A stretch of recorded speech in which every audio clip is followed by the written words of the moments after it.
Hi guys! Ayan, tara samahan niyo ako magluto tayo ng tuna pasta dahil ipanghahanda natin ngayong bagong taon. Siyempre, kailangan natin ng mantika at ayan na nga, ilalagay na natin itong bawang at sibuyas. Pagsabayin na natin dahil parehas din naman yung maluluto. Ayan nga at halu-haluin lamang natin hanggang sa maluto itong bawang at sibuyas. Pagkatapos naman ay ilalagay na natin itong tuna.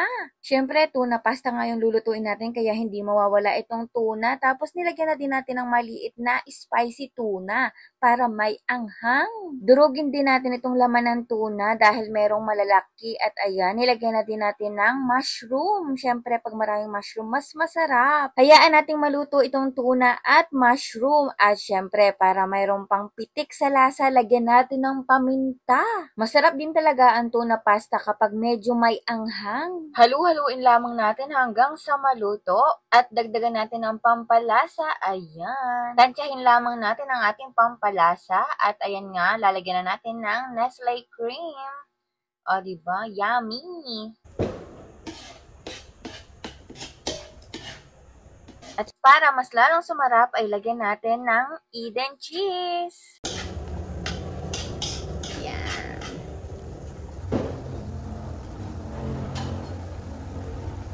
Ang cute, bumubula-bula. At ayan, lalagyan pa natin ito ng evap milk para mas lalong creamy. The best. Kapag medyo natatabangan kayo, ay lagyan nyo ng konting asin. At ayan po. Paste.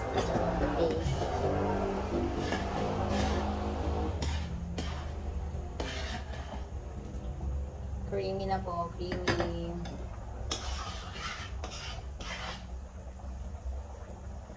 At ito na nga, ilalagay na natin ang pasta. O, diba? Masarap talaga kapag creamy ang tuna pasta. Ito na nga at luto na ang ating tuna pasta. Halu-haluin lamang natin at medyo igahin.